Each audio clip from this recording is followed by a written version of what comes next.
بسم اللہ الرحمن الرحیم وصلی اللہ علی النبی الکریم رب اشرح لی صدری ویسر لی امری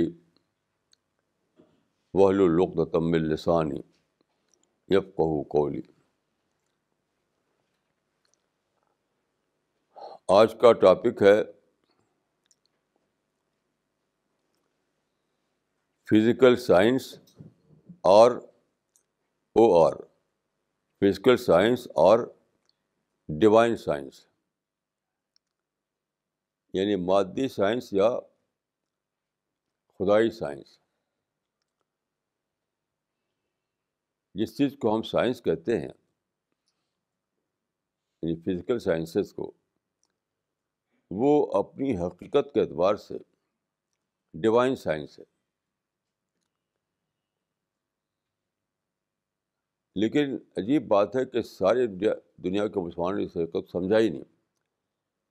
وہ جس طریقے سے ویسٹرن لوگوں کے خلاف ہو گئے، ویسے سائنس کو بھی سمجھ لیا یہ کوئی اینٹی اسلامک ڈسپلن ہے۔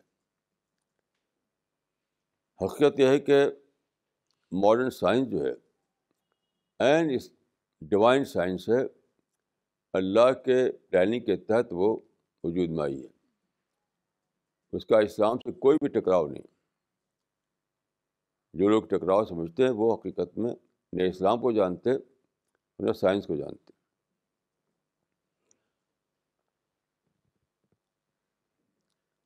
میں خود جس مدرسے میں پڑھتا تھا تو ہمارے اساتذہ جو تھے وہ ماڈرن ورلڈ کو سمجھنے کے لیے فلسفی کتابیں پڑھا کرتے تھے، فلسفی کتابیں۔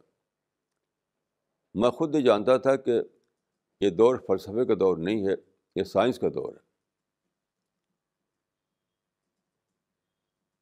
اور سارے مسلمان اس وقت فلسفی کو بڑی چیز سمجھتے تھے۔ حیدرآباد میں دارالترجمہ قائم ہوا تو سب فلسفی کتابیں وہاں ان کا ٹرانسلیشن کیا جاتا تھا۔ لوگ سمجھتے تھے کہ بس فلسفہ پڑھو تو ماڈرن ورلڈ کو جان لو گے۔ فلسفہ تو ڈسکارڈ ہو چکا تھا۔ اب جو دور تھا وہ سائنس کا دور تھا، لیکن اس کی اہمیت کو سمجھا ہی نہیں۔ کسی نے سائنس کو پڑھا تو صرف جاب لینے کے لیے، بس اسلام کے اعتبار سے نہیں۔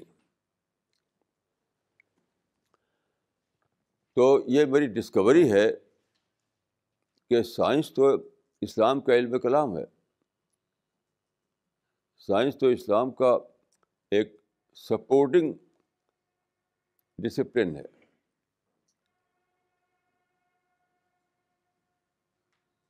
سب سے پہلے جو میرے ذہن میں سوال آیا وہ یہ کہ قرآن کی ایک آیت ہے جو سورہ حامیم سجدہ میں ہے، سورہ حامیم سجدہ۔ وہ اس طرح سے ہے کہ سنوریہم آیاتنا فی الآفاق وفی انفسہم حتی یتبین لہم انہ الحق۔ اس کا ترجمہ یہ ہے کہ ہم مستقبل میں دکھائیں گے نشانیاں انسانوں میں اور کائنات میں، یہاں تک کہ لوگوں پہ کھل جائے، واضح ہو جائے کہ یہی حق ہے۔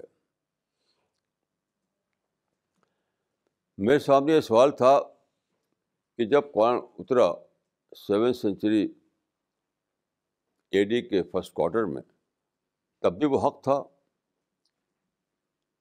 تو مستقبل کے بارے میں کیوں کہا گیا ایسا؟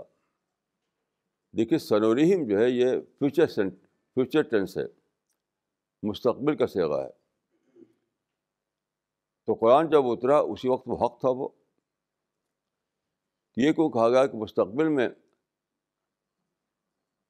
وہ کا حق ہونا واضح ہوگا؟ کیا مطلب ہے اس کا؟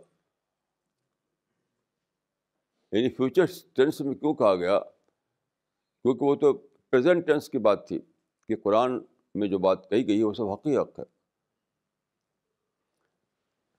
یہ بہت بعد کو میری سمجھ میں آیا کہ یہ ایک پریڈکشن تھا، ایک پیشین گوئی تھی اس ایج کی جس کو ہم کہتے ہیں age of science. Age of science میں یہ بات کھلے گی. وہ کس معنی میں کھلے گی؟ وہ ایک اور آیت سے واضح ہوتی ہے. سورہ الفاطر میں یہ آیت ہے کہ ومل جبال جدد بیض حمر مختلف الوانها وغرابی مسود انما یخشی اللہ من عبادہ العلماء. اس کا ٹرانسلیشن یہ ہے کہ پہاڑوں میں طرح طرح کے رنگ ہوتے ہیں، چتکبرے، سفید، لال اور کالے. یہ فرمایا، یہ پہاڑوں کو ریفر کر کے یہ فرمایا کہ انما یخشی اللہ من عبادہ العلماء. اللہ سے ڈرتے ہیں صرف علم والے. یہ غور کیجئے کہ علم الجبال کا حوالہ دے کر کیوں کہا گیا ایسا؟ یہاں تو علم الجبال کا حوالہ ہے، یعنی پہاڑوں کا علم. اس کے ریفرنس میں، اس کے حوالے سے کیوں کہا گیا کہ علم والے ہی اللہ سے ڈرتے ہیں؟ ان دونوں آیتوں کو لے کر آپ سوچیں تب بات سمجھ میں آتی ہے. وہ یہ ہے کہ جب قرآن اترا اس وقت قرآن کی سچائیاں جو تھیں وہ بلیف کے درجے میں تھیں، میٹر آف بلیف، یعنی عقیدہ. تو یہ پریڈکشن تھا کہ ایک دور آئے گا جب کہ اسٹیبلش نالج کے سطح پر ان کی سچائی ثابت ہو جائے گی. یہ ہے مطلب اس کا. جب قرآن اترا تو آپ جانتے ہیں کہ پری سائنٹیفک ایج تھا، وہ ٹریڈیشنل زمانہ تھا. اس وقت فطرت کے جو حقائق ہیں وہ کھلے نہیں تھے. تو اس وقت جو باتیں بتائی گئیں قرآن میں، جو سچائیاں، وہ لوگوں نے as a matter of belief مانا، اس کو عقیدے کے طور پر. تو اس میں پریڈکشن تھا کہ ایک دور آنے والا ہے جب کہ خود انسانی علم، خود اسٹیبلش نالج، مطلب جس کو سب لوگ ایکسیپٹ کر رہے ہیں، یہ سارے لوگ جس نالج کو ایکسیپٹ کر رہے ہیں، اس سطح پر، اس لیول پر قرآن کی سچائیاں ثابت ہو جائیں گی، پروون فیکٹ بن جائیں گی. یہ جو چیز اس وقت میٹر آف بلیف تھی وہ ایک پروون فیکٹ بن جائے گی. یہ ایک بہت بڑی پیشین گوئی تھی. اور سائنس کا جو ظہور ہے، سائنس جو کا اسی پیشین گوئی کی تصدیق ہے. دیکھیے یہ بات خود مسلمانوں سے مطلوب تھی کہ وہ یہ کام کریں، کیونکہ بات کیا تھی؟ بات یہ تھی کہ قرآن ایک لٹرل اسٹیٹمنٹ تھا ان حقیقتوں کا جو نیچر میں چھپی ہوئی تھی، جو فطرت میں چھپی ہوئی تھی، جو زمین آسمان میں چھپی ہوئی تھی. اس کا ایک لٹرل اسٹیٹمنٹ تھا وہ. اب ضرورت تھی کہ ایکسپلور کر کے نیچر میں چھپی ہوئی باتوں کو دریافت کر کے، ڈسکور کر کے دکھایا جائے کس طرح سے مطابق ہے دونوں، یعنی ریولیشن اور لا آف نیچر دونوں ایک دوسرے کے انتہائی تک مطابق ہیں. اور یہ مطابقت ثابت کرے گی کہ یہ سچائی ہے، یہ خدا کی طرف سے آیا ہوا کلام ہے. تو یہ خود مسلمانوں سے مطلوب تھا کہ ایسا کام وہ کریں. اسی لیے قرآن میں دیکھیے تقریباً 500 آیتوں میں تدبر، تفکر پر زور دیا گیا ہے کہ سوچو، غور کرو. کہاں غور کرو؟ زمین و آسمان میں. ان فی خلق السماوات والارض واختلاف اللیل والنہار لآیات لأولی الالباب، لب مانے عقل والے لوگوں پر اللہ تعالیٰ نے یہ کہا تھا کہ تم لوگ غور کرو زمین و آسمان پہ. تو غور کرو گے تو وہ سچائیاں جو قرآن میں لٹرل طور پر بتائی گئی ہیں وہ تم کو سائنٹیفک سطح پر ثابت شدہ بن جائیں گی. یہ کام اولاً کرنا تھا خود اہل ایمان کو، مسلمانوں کو، قرآن پر عقیدہ رکھنے والے کو. مگر ہوا یہ کہ بعد کے زمانے میں مسلمان سارے کے سارے پالیٹکس میں مبتلا ہو گئے اور آج تک مبتلا ہیں اسی میں. یعنی پولیٹیکل سرگرمی، پولیٹیکل پاور، یہی سب سے بڑی چیز بن گیا. تو نیچر کو ایکسپلور کرنا جو تھا، نیچر سے حقائق کو ڈسکور کرنا جو تھا، یہ جو کام تھا وہ مسلمانوں نے نہیں کیا. یہاں تک 1000 سال بیت گئے،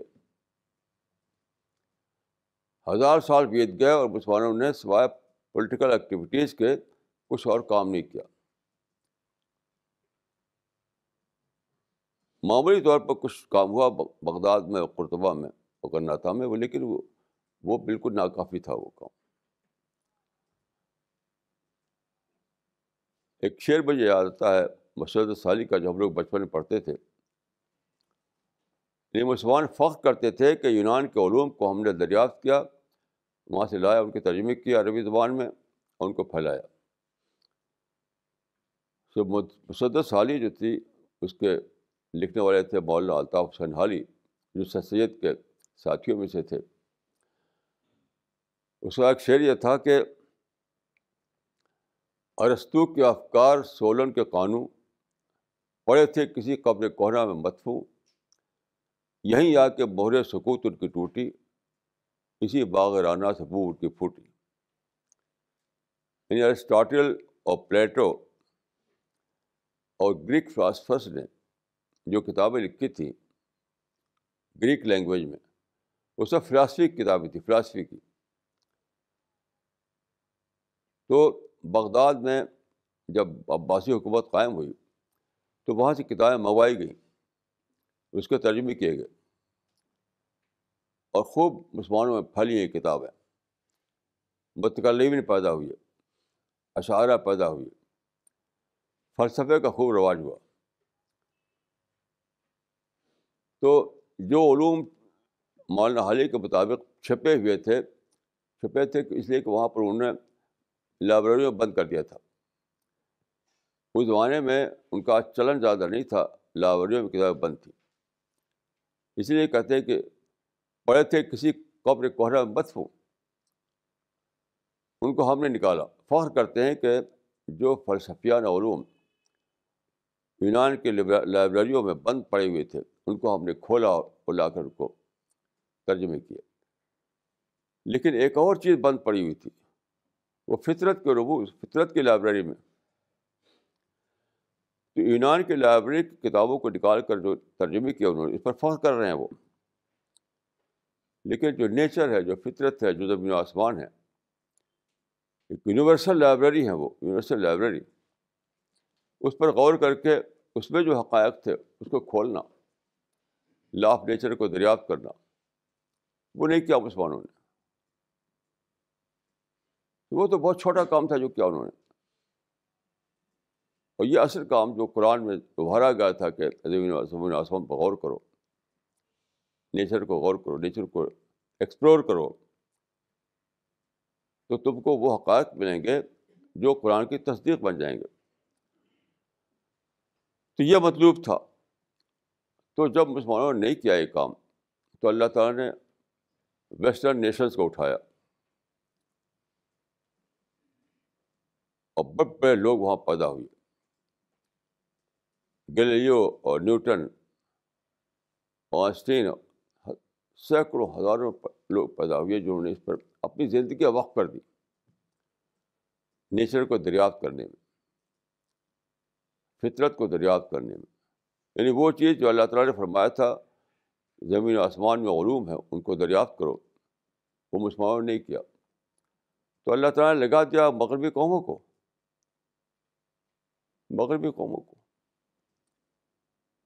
اور ساری باتوں کو انہوں نے دریافت کر کے حقیقتاً ایک اس کو اسٹیبلش نالج کے سطح پر ثابت شدہ بنا دیا. مگر عجیب بات ہے کہ ساری دنیا میں ایک بھی مسلمان میرے علم میں نہیں ہے جو اس حقیقت کو جانے اور اس پر کچھ لکھا ہے. میں اللہ کے فضل سے پہلا شخص تھا جس نے کس کتاب لکھی مذہب اور جدید چیلنج. پھر وہ ترجمہ ہوئی گاڈ ارائز کی شکل میں، پھر عربی میں الاسلام متحدہ کی شکل میں، اور مختلف زبانوں میں. تو یہ ہے آج کا موضوع.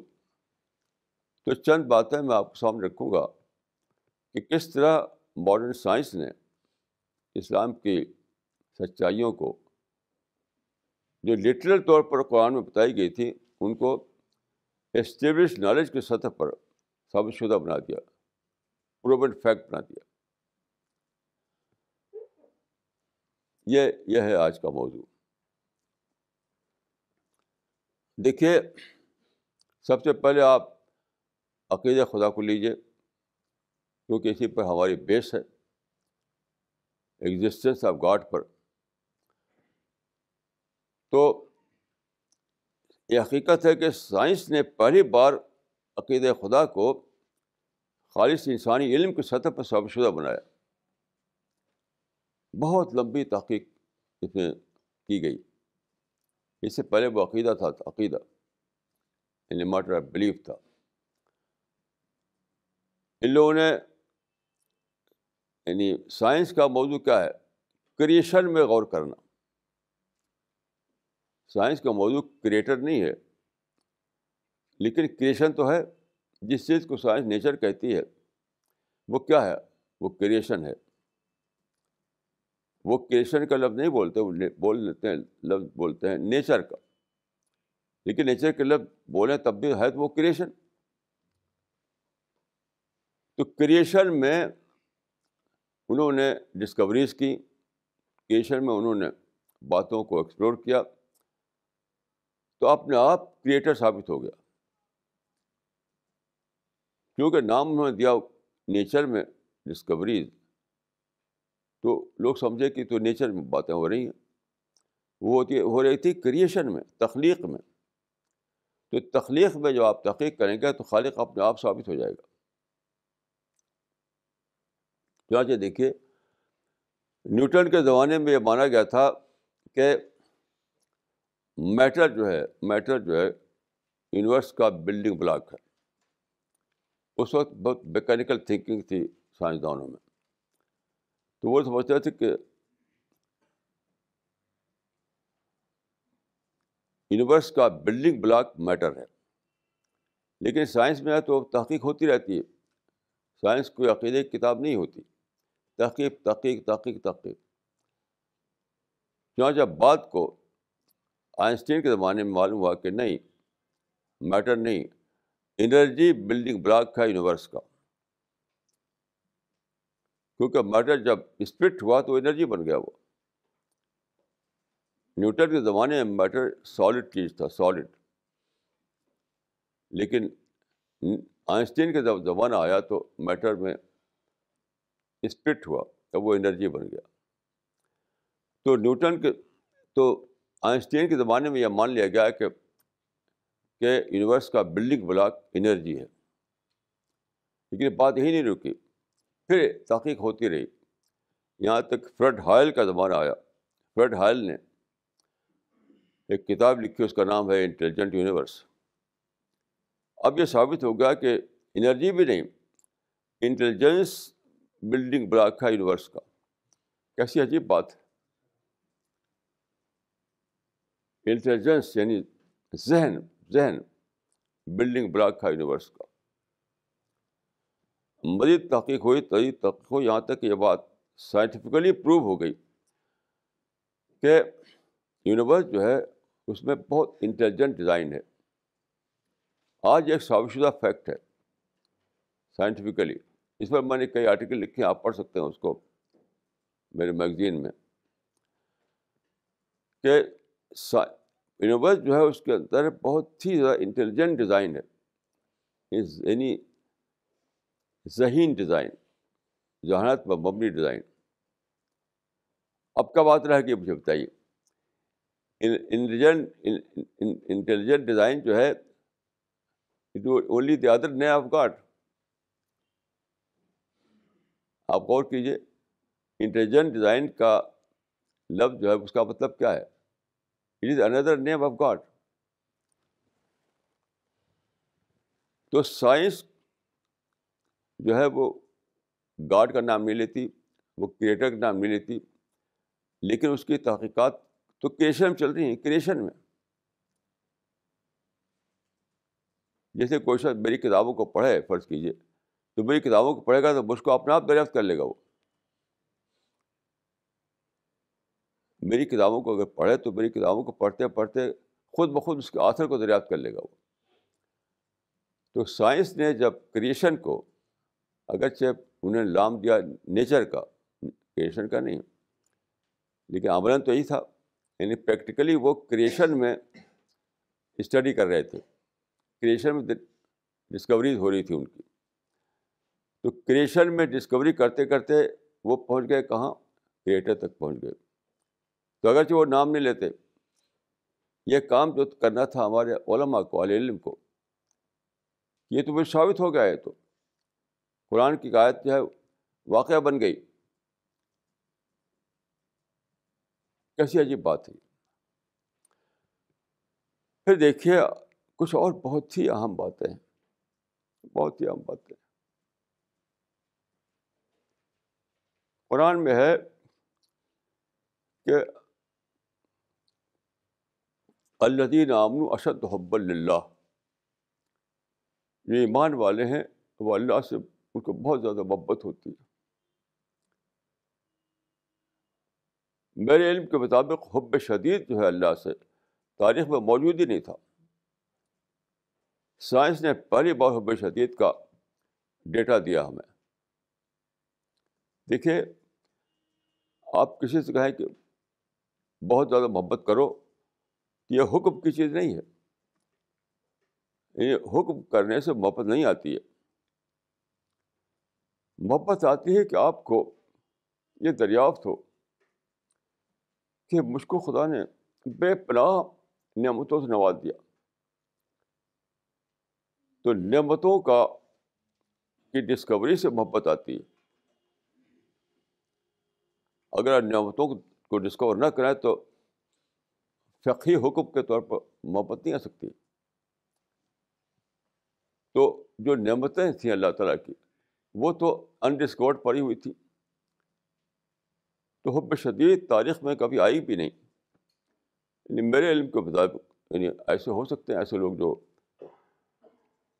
کہیں گوشے میں ہوں, لیکن میرے علم کے مطابق جو میں نے پڑھا ہے سنا ہے, پوری تاریخ میں حب شدید کا فنامنا غیر موجود ہے. اس کی وجہ کیا ہے؟ حب شدید کا ڈیٹا لوگوں کے پاس نہیں تھا. مثلا میں مثال دیتا ہوں آپ کو.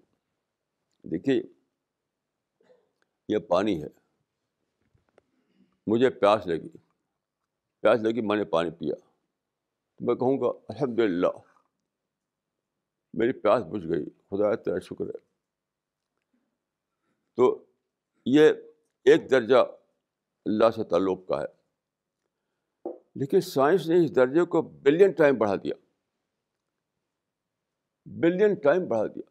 اس لیے کہ سائنس نے بتایا کہ جب دنیا بنی بگ بینگ کے بعد, تو ساری کائنات جو ہے آگ تھی, آگ, ستارے تھے, ستارے آگ تھے. کہ اللہ نے زمین کو ٹھنڈا کیا. یعنی اللہ کے لفظ میں بول رہا ہوں, سائنس نہیں بولتی ہے. زمین کو ٹھنڈا کیا. پھر اس پر کیا ہوا؟ بارش برسی. یہ جو قرآن میں آیا ہے کہ 6 دور, تو 6 دور گزرے. یعنی بگ بینگ, پھر اس کے بعد کیا ہوا؟ Solar being. اس کے بعد کیا ہوا کہ واٹر بینگ. اس کے بعد پلانٹ بینگ. اس کے بعد اینیمل بینگ. پھر ہیومن بینگ. انسان کے لیے اس انسان کے لیے 13 بلین سال کا اللہ تعالیٰ نے منصوبہ بنایا. پھر زمین پر سب سے زیادہ آپ جانتے ہیں کہ پانی ہے. یہ جو پلانٹ ہے ہمارا پلانٹ, اس کے 71% پانی ہے, اوشن اور یہ سیز. ہمارے پلانٹ کے 71% پانی پھیلا ہوا ہے. اچھا, یہ پانی جو تھا اگر یوں ہی ہوتا, یعنی بارشیں ہوئیں, جب پانی وجود میں آیا, بارشیں ہوئیں تو سارے سمندر بھر گئے. اگر یوں ہی رہتا تو اس میں پولوشن آ جاتا, پولوشن. تو اللہ تعالیٰ نے اس میں سالٹ ملایا, یعنی سمندروں کے پانی میں 3% سالٹ ہے ایز اے پریزرویٹو. لیکن آپ سالٹی پانی پی نہیں سکتے, وہ تو بہت نمکین ہوتا ہے. پھر کیا ہو, کیسے ہم پانی حاصل کریں؟ سالٹ والا پانی نہ تو کھیت کے لیے مفید ہے, نہ پینے کے لیے مفید ہے, نہ کھانا پکانے کے لیے مفید ہے. آپ جانتے ہیں کہ ایک انگلش پوئٹ تھا جس کا نام تھا کالرج. اس کی وفات ہوئی 1824 میں, 24 یا 34 میں. تو اس کی ایک نظم ہے اینشنٹ میرینر, کہ ایک شخص سفر کرتا ہے سمندر میں اور اس کا جہاز ٹوٹ جاتا ہے طوفان میں. پھر ایک تختے پر وہ ہے, ایک تختے پر بہہ رہا ہے سمندر کی سطح. تو تختے کے چاروں طرف پانی ہے لیکن نمکین ہے, پی نہیں پاتا وہ. کیسے پیے؟ پیاس لگی ہے, پانی موجود ہے, پی نہیں سکتا. تو اس کی لائن ہے, water water everywhere, not any drop to drink. جب سوچیے اس حالت کو سوچیے, جب کہ ایک انسان, اس کا جہاز ٹوٹ گیا ہے, ایک تختے پر وہ بہہ رہا ہے اور چاروں طرف سمندر ہے اور پیاس لگی ہوئی ہے, اس کو پی نہیں سکتا کیونکہ وہ نمکین پانی ہے. Water water everywhere, not a drop, not any drop to drink. ہر طرف پانی, ہر طرف پانی, لیکن میں پی نہیں سکتا. تو خدا کتنا رحیم و کریم ہے کہ ایک طرف اس نے سمندر کے پانی میں ایز اے پریزرویٹو نمک ملایا, اس کے بعد کیا کیا, ایک پورا ایک نظام بنایا بارش کا, کہ سمندروں سے ویپر اٹھیں, بھاپ اٹھے. اور اب اللہ تعالیٰ نے اتنا بڑا انتظام کیا کہ نمک جو ہے اس کی ویٹ زیادہ ہے, پانی کا ویٹ کم ہے. جب بھاپ اٹھتی ہے تو نمک کا ویٹ زیادہ ہے, اس لیے نیچے رہتا ہے. وہ پانی کا جو کنٹینٹ ہے وہ ہلکا ہوتا ہے, وہ اوپر جاتا ہے. نمک کا جو کنٹینٹ ہے وہ بھاری ہے, وہ رہ گیا نیچے. اب اوپر صرف فریش پانی اوپر گیا, 2 میٹر 3 کلومیٹر اوپر چلا گیا. پھر وہاں کلاؤڈ بنا, اور کلاؤڈ پھر دوبارہ برسا. ایک بہت یونیورسل نظام ہے, ایک پوری سائنس ہے. پھر فریش واٹر آپ کو پہنچا. آپ غور کیجیے کہ قدیم زمانے میں جب ایک انسان پانی پیتا ہوگا تو ضرور اس کو کہتا ہوگا کہ خدا میری پیاس بجھ گئی, تیرا شکر ہے. لیکن آج جب آپ اس سائنس کی معلومات کو لے کر سوچیں تب حب شدید پیدا ہوگا کہ خدایا تو کتنا بڑا مہربان ہے. تو سائنس نے آپ کو وہ ڈیٹا دیا کہ آپ اللہ سے حب شدید کر سکیں. پہلے زمانے میں یہ موجود نہیں تھا, پہلے زمانے میں یہ موجود نہیں تھا. کتنا بڑا یہ ان لوگوں کا احسان ہے. 1900 ہم نفرت کرتے ہیں سارے مسلمان, اہل مغرب سے نفرت کرنا یہ حرام سے زیادہ بری چیز، حرام سے زیادہ بری چیز ہے. اس طرح دیکھیے قرآن میں ہے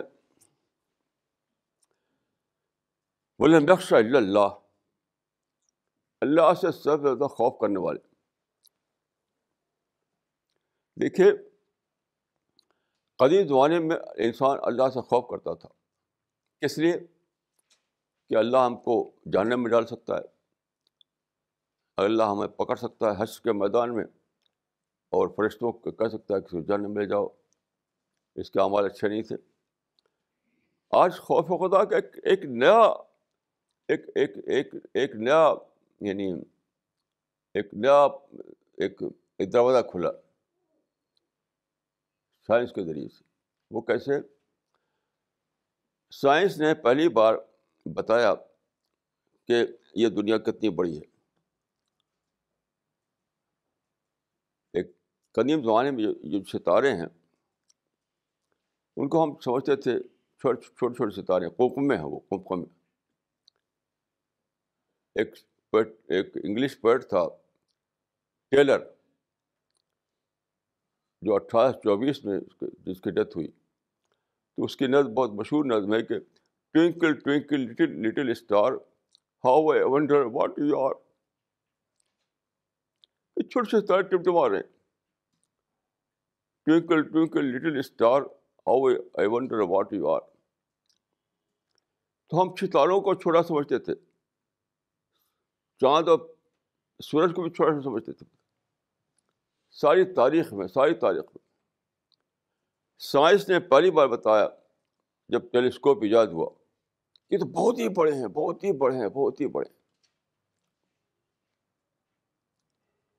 یعنی ہمارے جو سن ہے، سورج، اس کا جو چڑھائی ہے، اس کا جو ڈائمیٹر ہے، وہ 7 لاکھ میل ہے. اور یہ تو بہت چھوٹا ستارہ ہے. اور جو ستارے ہیں اس سے ہزاروں لاکھوں گنا بڑے ہیں. اور ہمارا جو سولر سسٹم ہے وہ ایک جس گلیکسی میں ہے اس کو کہتے ہیں ملکی وے، اس میں 300 بلین اسٹارس ہیں. اور اس طرح کے 100 بلین گلیکسی سارے یونیورس میں. آپ سوچیے، مائنڈ جو کہتے ہیں mind boggling greatness, mind boggling. اس کو سوچ کر جب اللہ کی ہیبت جو آتی ہے، ہیبت کہ خدا کتنا بڑا ہے،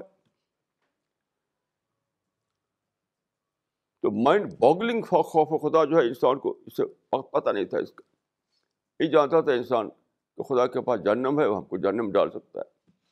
لیکن یہ جو عظمت، یہ گلوری، یہ بڑائی، یہ گریٹنیس جو ہے خدا کی گریٹنیس، مائنڈ باگلنگ گریٹنیس، اس سے جو ہیبت آتی ہے اللہ کی عظمت کی، تب آپ خوف خدا کا ایک اور درجہ ملتا ہے آپ. یہ جو خشیت ہے، یہ خوف خدا جو ہے، یہ بہت ہی بڑی چیز ہے.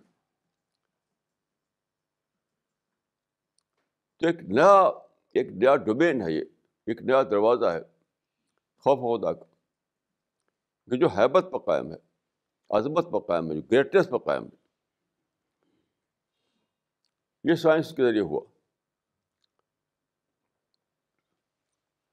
کتنا بڑا کنٹریبیوشن ان لوگوں کا ہے جس سے آپ نفرت کرتے ہیں. اس میں سے سارا کام اہل مغرب نے کیا ہے. مسلمانوں کا اس میں کوئی حصہ نہیں ہے، نہ پہلے نہ آج. کیونکہ مسلمان تو ان کو پولیٹیکل چاہیے، پالیٹکس چاہیے، پاور چاہیے. جہاں دیکھیے مسلمان لڑ رہے ہیں، کس لیے لڑ رہے ہیں؟ پاور کے لیے. جہاں مسلمان ہیں آج 1000 سال سے لڑ رہے ہیں پاور کے لیے، پاور کے لیے، پاور کے لیے. تو جو میں نے شعر پڑھا آپ حال ہی کا، کہ انہوں نے فخر کیا اس پر کہ یونان کے کتب خانوں میں لاک کر کے جو کتاب رکھ دی گئی تھی وہ ہم نے نکالا. وہ فلسفے کی کتابیں تھیں، لیکن خدا نے جو لاک کر رکھا تھا نیچر میں، بلین ٹریلین علوم، اس کو کسی نے ان لاک کیا، اس کو کسی نے نکال کر کے اس کو اللہ کی عظمت کو کھولا. وہ اہل مغرب نے کیا، وہ اس سے آپ نفرت کرتے ہیں. یہ تو حرام سے زیادہ بری چیز ہے کوئی. دیکھیے اہل مغرب کہاں کچھ چیزیں جو ہیں جس کو وہ کیا جاتا ہے مثلا نیوڈیٹی، تو نیوڈیٹی اور مس یوز آف فریڈم، اور ان کی جو لڑائیاں، تو مسلمان تو اسے بھی لڑائی لڑتے رہے ساری تاریخ میں. یہ سب مس یوز آف فریڈم ہے.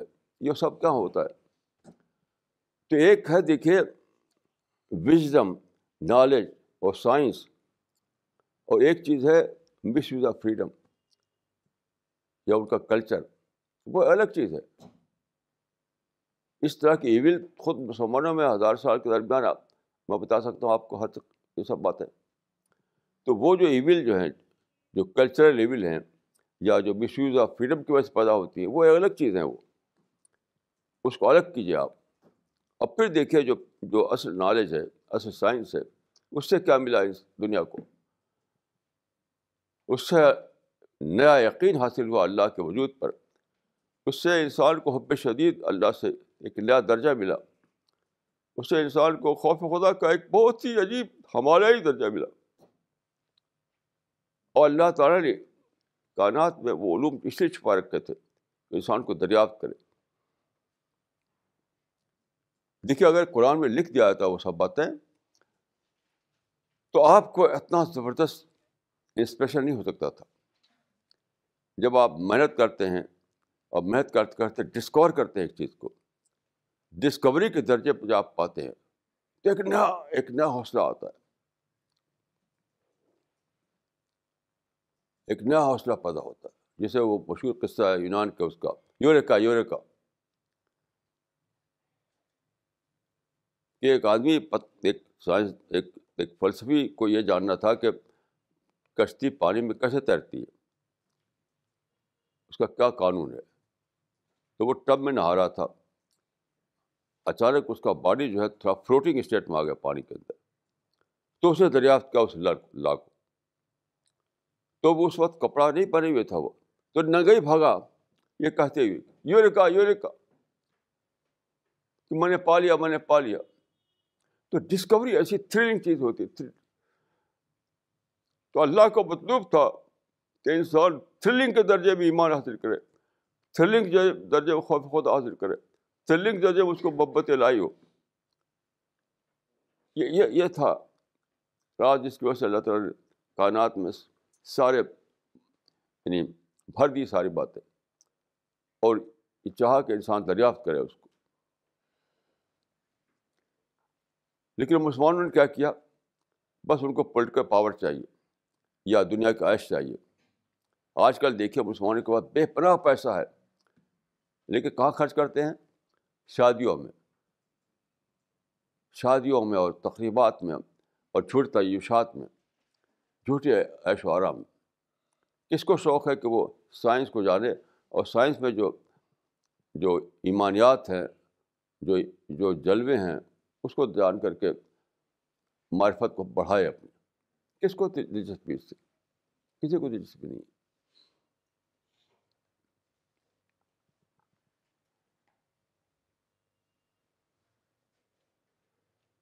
تو یہ بہت بڑا باب ہے، اور یہ یعنی اس کی کوئی حد ہی نہیں. یہ معرفت کا باب ہے. اور یہ میں کل یا اس آیت کو لے کر سوچ رہا تھا جو سورہ لقمان میں ہے. ایک ہی مضمون کی 2 آیتیں ہیں، ایک سورہ لقمان میں ہے، ایک سورہ کہف میں ہے. اس میں ہے کہ وَلَوْ أَنَّ مِن شَجَرَةٍ أَقْلَامٌ وَالْبَحْرُ يَمُدُّهُ مِن بَعْدِهِ 7 أَبْحُرٍ مَا نَفَدَتْ كَلِمَاتُ اللَّهِ إِنَّ اللَّهَ عَزِيزٌ حَكِيمٌ. اس کا مطلب یہ ہے کہ اگر ساری دنیا کے درخت قلم بنا دیا جائے اور سارے دنیا کے سمندر جو ہے وہ انک بنا دیا جائے، پھر اتنے سمندر اور بھی لایا جائے انک کے لیے، اور اللہ کے کلمات کو لکھنا شروع کیا جائے، تو ختم نہیں ہوں گے. انک ختم ہو جائے گی، قلم ٹوٹ جائیں گی. تو میں سوچ رہا تھا کہ اس کے بعد یہ آیت کیوں ہے کہ ان اللہ عزیز حکیم. یہ بات بتا کر کے یہ کیوں فرمایا ان اللہ عزیز حکیم؟ اس کا مطلب کیا ہے کہ اللہ آل پاورفل ہے اور آل وائز ہے. عزیز کا مطلب ہے آل پاورفل، حکیم کا مطلب ہے آل وائز. تو یہ کیوں فرمایا؟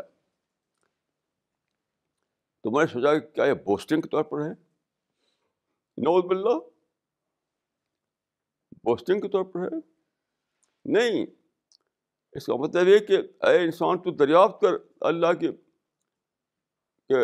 آل پاورفل ہونے کو اور اللہ کے آل وائز ہونے کو، تاکہ تیرا ایمان بڑھے. یہ کیسے ہوگا؟ وہ اسی طرح ہوگا کہ آپ نیچر میں مطالعہ کریں. تو یہ اس آیت میں جو بتایا گیا ہے کہ اگر سارے درخت قلم بن جائیں، سارے سمندر سیاہی بن جائیں اور اللہ کے کلمات لکھے جائے تو ختم نہیں ہوگا. تو اس کا مطلب نہیں کہ صرف یہ بوسٹنگ ہے. نہیں، یہ موٹیویٹ کیا گیا ہے کہ کام کرو تم، اے انسان یہ کام کر. یہ نہ تو خبر ہے نہ بوسٹنگ ہے. مطلب ہمیں یہ کرنا تھا کہ ہم اللہ کے کلمات کو دریافت کریں اور اس کو لکھیں. تو ظاہر ہے کہ وہ کلمات اتنے نہیں کہ ہم سارے لکھ ڈالیں. تو میں سمجھتا ہوں کہ یہ اس میں ایک کنٹینیوٹی ہے، ایک کنٹینیوڈ پروسیس ہے. یہ دنیا میں شروع ہوگا اور آخرت چلتا رہے گا. اللہ کی معرفت، اللہ کی جو گریٹنس ہے، اس کو ہم یہیں سے شروع کریں گے لکھنا اور آخرت تک چلتا رہے گا وہ.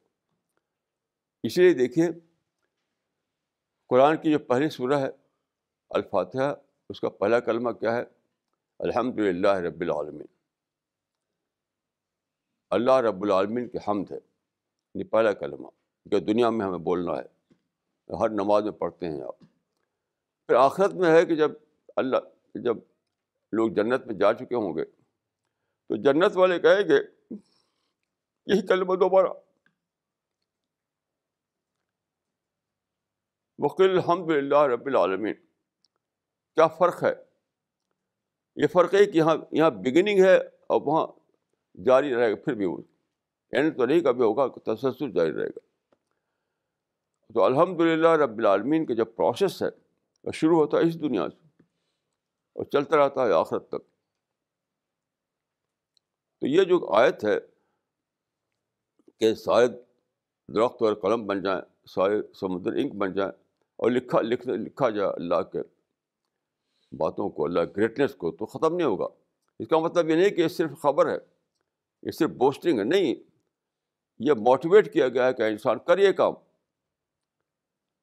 اللہ کی جو جلوے ہیں، اللہ کے جو کلمات ہیں، اللہ کے جو آلہ ہیں، اللہ کی جو نشانیاں ہیں، ان کو دریافت کر کے لکھ ان کو، تاکہ لوگوں کے لیے معرفت کا سرمایہ بنے. لیکن مسلمان نے کچھ نہیں کیا. تو اللہ نے کھڑا کیا عالم مغرب کو.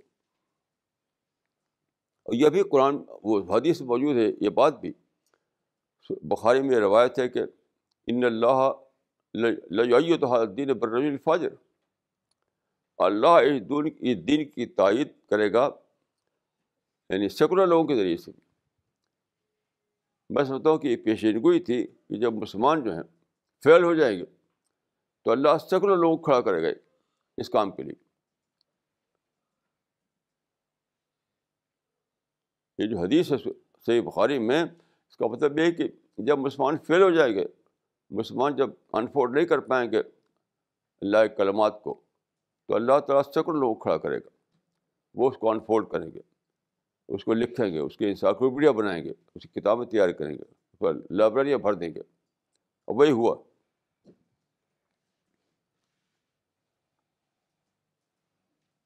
تو یہ جو سائنس کے رموز کو انفولڈ کیا گیا ہے، اسی میں تو ہے سارا راز. اعلیٰ درجے کا یقین اللہ پر، اعلیٰ درجے کا حب شدید اللہ پر، اعلیٰ درجے کا خوف خدا، اعلیٰ درجے کا، یہ ساری چیزیں جو ہیں وہ اسی سے ہیں. یعنی انہی علوم کے ذریعے سے ہے.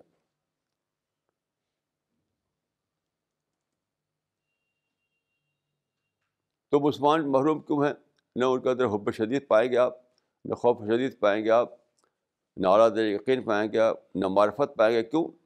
ان کو دلچسپی نہیں مطالعے سے. انہیں تو صرف پالیٹکس چلانا ہے، لیڈری کرنا ہے، عیش و آرام کرنا ہے، شادیاں کر کے پیسہ برباد کرنا ہے، اس میں یہی سب کرنا ہے ان کو.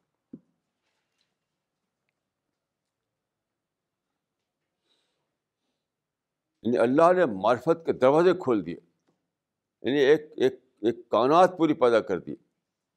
سمندر کے سمندر جو ہے معرفت کے بہا دیے.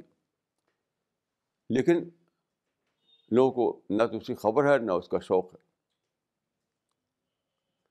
آپ غور کیجیے کہ اس طرح سے بے خبری میں جب ہم بنیں گے تو اللہ کے یہاں پہنچیں گے، کیا حال ہوگا ہمارا،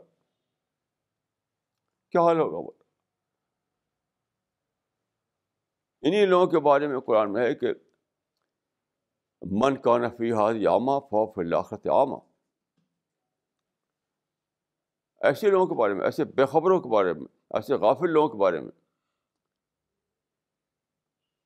من کان فی ہذہ اعمیٰ فہو فی الآخرۃ اعمیٰ. جو اس دنیا میں اندھا رہا وہ وہاں بھی اندھا رہے گا. جو اس دنیا میں اندھا رہا وہ وہاں بھی اندھا رہے گا. کا مطلب کیا ہے؟ یہ آنکھ دی گئی تھی کہ اس آنکھ سے آپ اللہ کے جلووں کو دیکھیں. یہ آنکھ دی گئی تھی آپ اس سے اللہ کے کلمات کو دیکھیں. یہ آنکھ دی گئی تھی آپ اس سے اللہ کی نشانیوں کو دیکھیں. لیکن آپ نے دیکھا نہیں تو کیا انجام ہوگا؟ خدا کہے کہ جاؤ تم دنیا میں اندھے تھے، یہاں بھی اندھے رہو، بھٹکتے رہو اندھے. یہ مطلب ہے اس آیت کا کہ اللہ کے جلووں کو دیکھنے کے لیے انسان اندھا بن گیا. اللہ کا آیات، اللہ کے کلمات، اللہ کے جو اولیاء اللہ ان کو کہا گیا ہے ان کو دیکھنے کے لیے انسان اندھا بن گیا. اس سے اس نے اعلیٰ یقین نہیں لیا، اعلیٰ درجے کا خوف خدا نہیں لیا، حب شدید نہیں لیا، تو وہ اندھا تھا وہ اللہ کی نظر میں. تو جو یہاں اندھا رہا خدا کہے کہ چاہو ابھی دوبارہ تو اندھے ہو جاؤ، جاؤ دور ہو جاؤ. آپ بتائیے کہ اس وقت انسان کا کیا حال ہوگا؟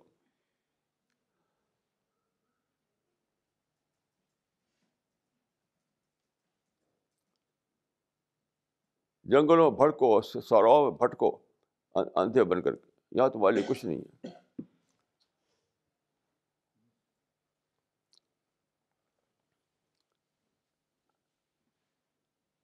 تو یہ سادہ بات نہیں ہے. لوگ سمجھتے ہیں کہ ریچول قسم کی نمازیں پڑھ لو اور جنت میں چل جاؤ.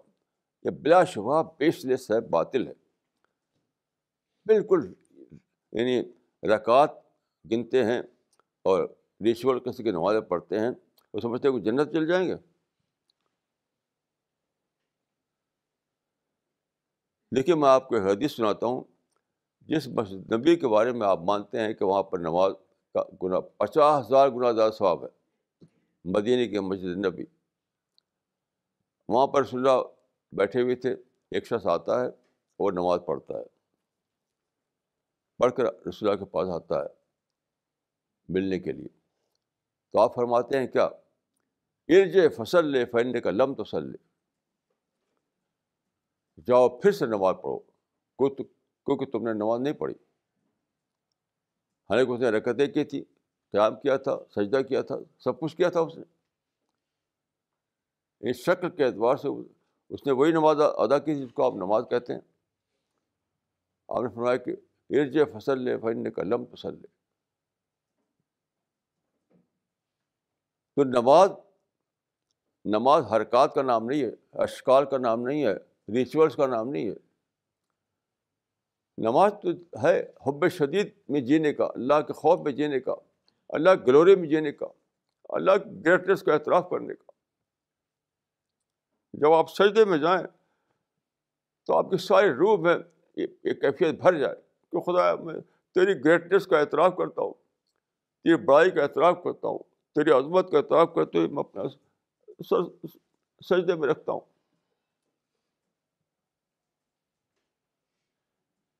تو نماز جو ہے ان کیفیات کا جسمانی ظہور ہے. یہ نہیں تو پھر نماز ہی نہیں، وہ کچھ بھی نہیں. وہ وہی قرآن میں کہ فوائل للمصلین، ایسے نمازوں کی خرابی ہے. یعنی وہ نماز آپ یعنی اس یعنی آدمی خود تو سمجھا کہ میں نماز پڑھ رہا ہوں، اور قرآن میں ایک ویل ہے اس پر، خرابی ہے اس پر، یعنی وہ قابل سزا ہے وہ نماز.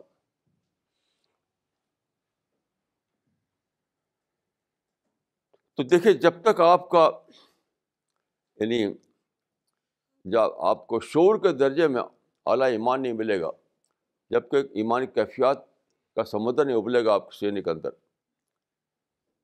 آپ اللہ کے جو قوانین ہیں، اللہ کے جو سائنس ہے، اللہ کی جو فطرت ہے، اس سے اپنے ذہن کو روشن نہیں کریں گے، تب تک نہ آپ کی نمازوں میں جان ہے، نہ روزوں میں جان ہے، نہ حج میں جان ہے، کچھ بھی کچھ جان نہیں.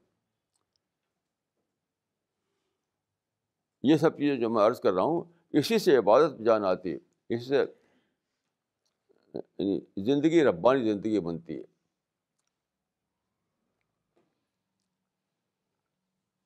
ایک صحابی کہتے ہیں کہ تعلمنا الایمان ثم تعلمنا القرآن، یعنی پہلے ہم نے ایمان سیکھا، پھر ہم نے قرآن سیکھا. اس کا مطلب کیا ہے؟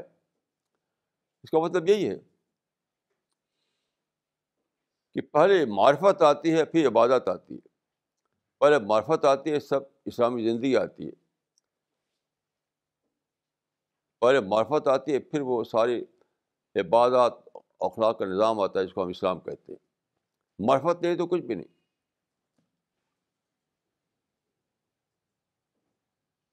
تو معرفت کا راز جو تھا وہ سب بھر دیا تھا اللہ تعالیٰ نے اس کائنات میں، کہ اس کو ڈسکور کرو، اس سے اپنے اپنے ذہن کو باشعور بناؤ، اس سے روشنی حاصل کرو، اس سے اپنے ایمان میں اضافہ کرو.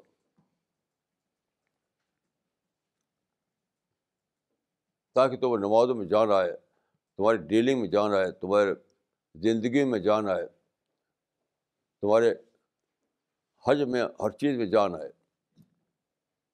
تو بظاہر مسلمانوں میں سرگرمیاں ہر قسم کی ہیں، لیکن اس میں جان کچھ بھی نہیں. جیسا کہ حدیث میں ہے کہ ایک زمانہ آئے گا کہ مسجدیں بھری ہوں گی، لیکن وہ خشوع سے خالی ہوں گی.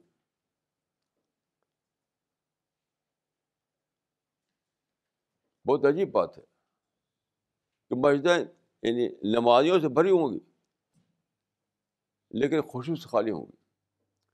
حتیٰ لا تری خاشعا مساجد معمرہ و خراب من الہدی. یہی تو ہے، یہی تو زمانہ ہے. تو مسجدیں بھرنا کچھ بھی نہیں. یاد رکھیے، مسجدیں بھرنا کچھ نہیں، اصل بھرنا ہے دماغ کو بھریں آپ. لوگ فخر کرتے ہیں کہ ہم نے مسجدیں بھر دی، اور دماغ تو خالی پڑا ہوا ہے.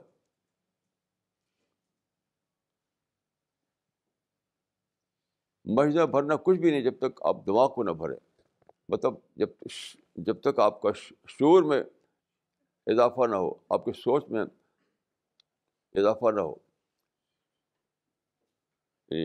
انٹلیکچوئل لیول پر جب تک آپ کے اندر یہ سب ربانیت نہ آئے، تب تک عبادتوں میں کچھ عبادتیں بالکل بے روح ہوں گی، سوکھی لکڑی کی طرح ہوں گی. ان کا کوئی اللہ تعالیٰ کو ایسے نمازوں کی حاجت نہیں.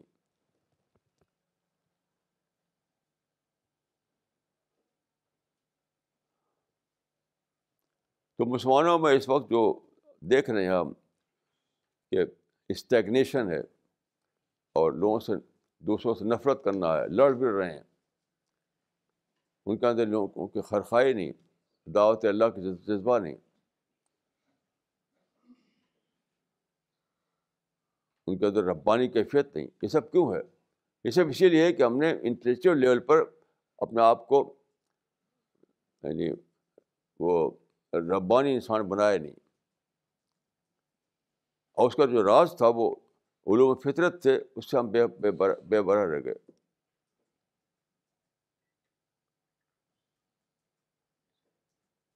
تو یہ باتیں جو ہیں بہت زیادہ سوچنے کی ہیں.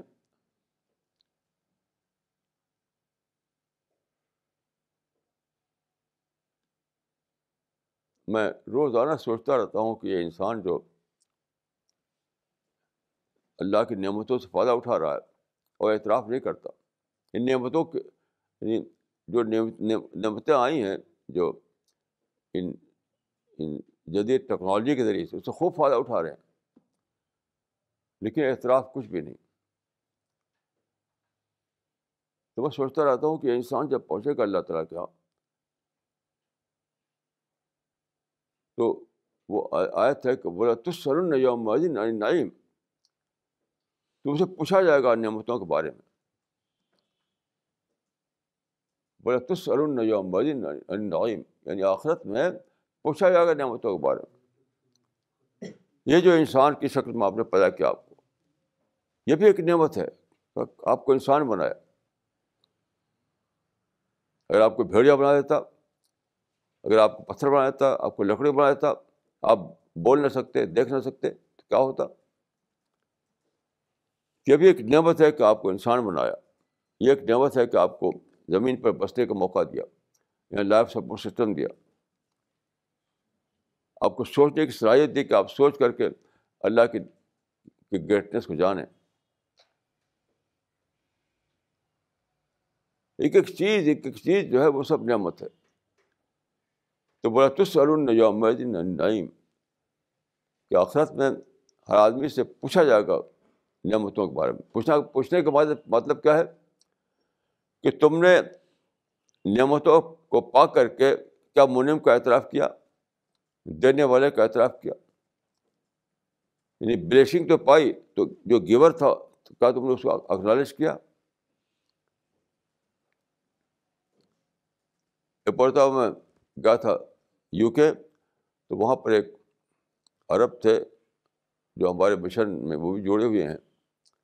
انہوں نے کہا کہ میں کئی سال سے یہاں رہتا ہوں، اور ایک عجیب تاثر میں یہ ہوتا ہے کہ یہاں پر نعمتوں کی بارش ہے. یعنی نعمتوں سے خوب فائدہ اٹھایا جا رہا ہے، لیکن منعم کا اعتراف نہیں. ایک زمانہ تھا کہ انسان چلتا تھا اونٹ پر اور خچر پر، آج لوگ کاروں پر، ہوائی جہازوں پر دوڑتے ہیں. اس طرح سے یعنی ہزار نعمتیں ہیں جن میں کہ لوگ جی رہے ہیں. تو ویسٹرن کنٹریز میں تو یہ نعمتیں اور زیادہ ہیں، ہم سے زیادہ ہیں. تو انہوں نے کہا کہ میں یہاں دیکھ رہا ہوں کہ لوگ ہر قسم کی نعمتیں، یعنی ہر قسم کمفرٹ، ہر قسم کی لگژری ان کو حاصل ہے، لیکن اللہ کو اعتراف نہیں، کوئی اللہ کا نام نہیں لیتا.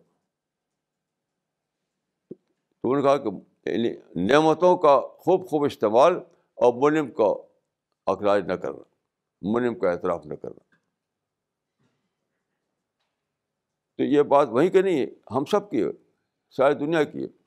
ساری دنیا کے مسلمانوں کا، ساری دنیا کے لوگوں کا حال یہ ہے، مسلمانوں کا اور غیر مسلمانوں دونوں کا، کہ نعمتوں کا بھرپور استعمال کر رہے ہیں.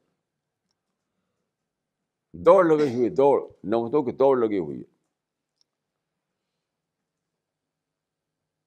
چھوٹا گھر ہے تو بڑا گھر، چھوٹی کار ہے تو بڑی کار،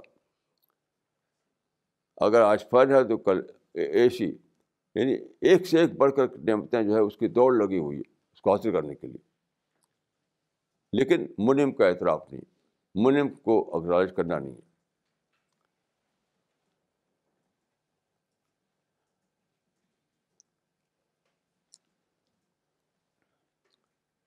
تو میں سوچتا ہوں کہ ہم میں سے ہر شخص کو مرنا ہے، مرنے سے پہلے ہمیں سوچنا چاہیے کہ ہم اللہ کے سامنے کھڑے ہوں تو ہمیں شرمندہ نہ ہونا پڑے. ہم میں سے ہر شخص کو ایک دن اللہ کے سامنے کھڑا ہونا ہے، ہر شخص کو اللہ کے سامنے کھڑا ہونا ہے. تو جب ہم اللہ کے سامنے کھڑے ہوں حشر کے میدان میں، تو ہم کو شرمندہ نہ ہونا پڑے. اس کے بعد جو دن ہمارے آنے والے ہیں، ایٹرنیٹی کے دن، وہ حسرت کے دن نہ بنے. یعنی موت کے بعد کا ہے ایٹرنیٹی ہے، تو ایٹرنیٹی جو آنے والی ہے وہ حسرت کی ایٹرنیٹی نہ ہو. وہ کب ایسا ہوگا؟ جب کہ ہم اپنے شعور کو، اپنے علم کو بڑھائیں، اللہ کے معرفت کو دریافت کریں، اللہ کی گریٹنس کو جانیں اور اپنے اندر ربانی شخصیت پیدا کریں، تب ایسا ہوگا۔ خالی رکعتوں اور رکعتوں گنتی سے ایسا نہیں ہو سکتا، یا تسبیح گننے سے ایسا نہیں ہو سکتا۔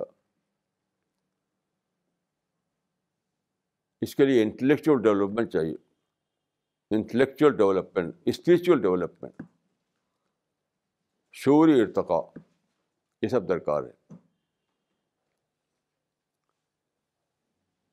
تو ہمارا سب سے بڑا کنسرن یہی ہونا چاہیے کہ ہم اپنے اندر کس طرح سے انٹلیکچوئل ڈیولپمنٹ لائیں، کس طرح اسپریچول ڈیولپمنٹ لائیں، کس طرح اپنے شعور کو ارتقاء یافتہ شعور بنائیں۔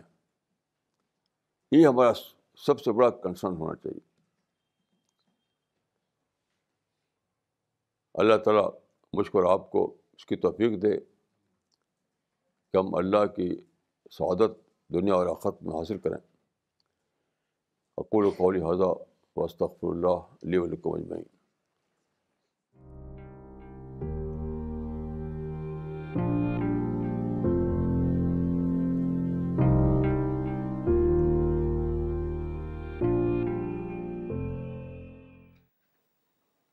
مولانا یہ سوال آیا ہے کراچی پاکستان سے عبداللطیف صاحب کا۔ انہوں نے لکھا ہے، ہم تو آج تک یہ سمجھتے تھے کہ دنیا بھر میں مسلمان اس لیے ذلیل ہو رہے ہیں اور دوسروں کے ظلم کا شکار اس لیے ہو رہے ہیں کہ انہوں نے دعوت اللہ کا کام چھوڑ دیا ہے، مگر آپ کہتے ہیں کہ دنیا میں مسلمان ذلیل نہیں ہیں بلکہ انہوں نے نفسیاتی اعتبار سے خود اپنے آپ کو ذلیل سمجھ رکھا ہے۔ مولانا صاحب، کیا دعوت کا کام چھوڑنے سے مسلمان ذلیل نہیں ہوتے؟ اور کیا آج مسلمان باعزت قوم ہیں؟ اس کے بارے میں بتائیں۔